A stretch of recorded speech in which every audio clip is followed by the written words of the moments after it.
Setelah 2 tahun berlalu, tabir kasus pembunuhan ibu dan anak di Subang, Jawa Barat mulai terungkap. Kasus kembali ke permukaan setelah keponakan korban Danu mengaku dan menyerahkan diri. Pemuda 23 tahun ini mengaku mengetahui kronologi kasus serta keterlibatan pelaku lain. Hal ini pun memberi polisi amunisi baru setelah 2 tahun kasus seakan buntu. Saat menjalani pemeriksaan, Danu sempat merasa tertekan hingga akhirnya memutuskan mengakui semua yang ia ketahui. Danu mampu dan berani untuk menyatakan yang sebenar-benarnya, menyatakan bahwa dia adalah bagian dari pembunuhan tersebut, bukan sebagai saksi lagi, sehingga dia bisa menceritakan dan mempraktekkan langsung apa yang dia lakukan, job desk-nya apa, tugasnya apa yang diinstruksikan oleh tersangka lain. Pada saat pertengahan pemeriksaan itu Danu mulai menangis, mulai berani untuk menceritakan yang sebenarnya. Saat menyerahkan diri, Danu memang mengajukan diri sebagai justice kolaborator. Polda Jawa Barat menyebut akan mempertimbangkan pengajuan justice kolaborator oleh Danu. Untuk pengajuan justice kolaborator ini tentunya memang ada mekanisme tersendiri ya. Tetapi kita juga akan melihat sejauh mana perannya berkontribusi untuk memberikan informasi ataupun membantu pengungkapan perkara ini. Pasca pengakuan Danu ditambah sejumlah alat bukti lain, polisi telah menetapkan 5 tersangka dalam kasus pembunuhan ibu dan anak di Subang, Jawa Barat. Salah satunya adalah suami korban Yosep, yang kini sudah ditahan di Polda Jabar, sedangkan tersangka Mimin dan kedua anaknya dikenai wajib lapor. Sebelumnya, kasus pembunuhan ibu dan anak yang sempat membuat warga Subang gempar ini terjadi pada 18 Agustus 2021. Saat itu kedua jenazah Tuti dan Amel ditemukan bersimbah darah pertama kali oleh suami sekaligus bapak korban yaitu Yosep di dalam bagasi mobil Alphard yang terparkir di garasi rumah. Kini, setelah melakukan rangkaian pemeriksaan para tersangka, Polda Jabar dan Polres Subang kembali menggelar olah TKP kasus pembunuhan ibu anak pada Selasa 24 Oktober lalu. Polisi menghadirkan salah satu tersangka, yaitu Muhammad Ramdanu alias Danu. Olah TKP ulang dilakukan untuk mencari barang bukti yang belum ditemukan, yakni golok dan 2 ponsel milik korban Amel. Hasil olah TKP ulang hari ini kita prinsipnya adalah mencocokkan keterangan-keterangan Danu dengan hasil olah TKP atau kondisi TKP pada saat kejadian.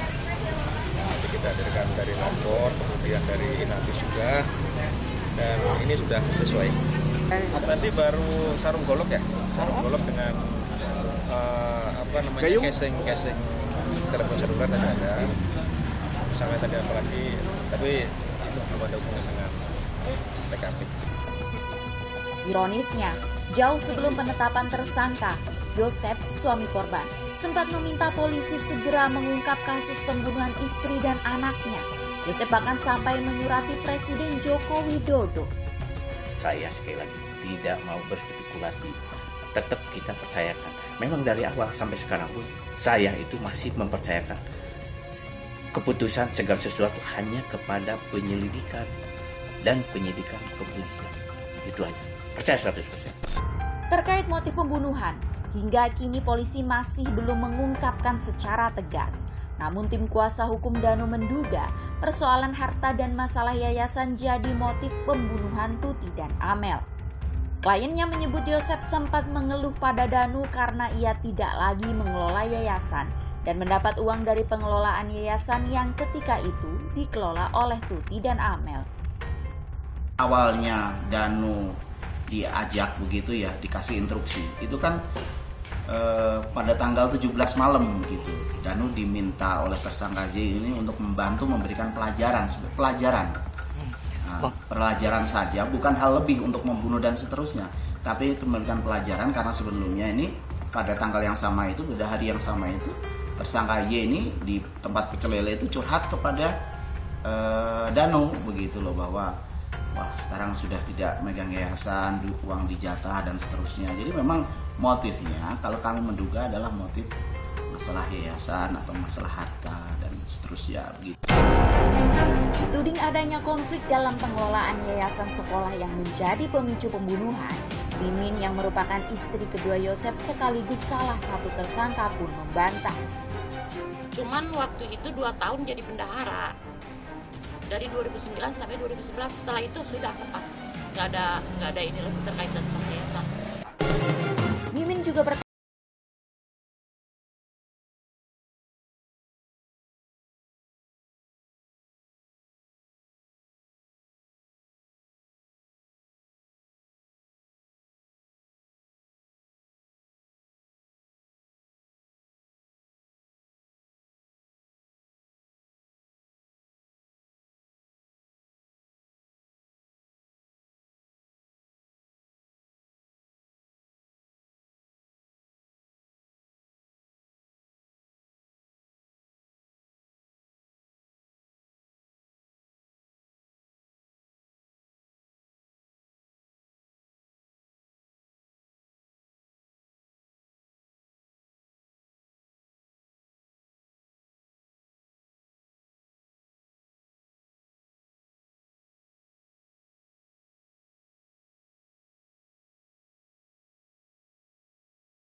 normatif, sehingga memang penyidik masih belum yakin dan ini memakan waktu selama ini. Kasus pembunuhan ibu dan anak di Subang kini akan menemui titik terang. 2 tahun tak tergapai, bukan berarti kepolisian abai, namun ada kalanya penelusuran bukti tak tercapai. Kasus ini saja yang mencederai norma keadilan, di mana selama 2 tahun tersangka yang merupakan keluarga sendiri bebas berkeliaran.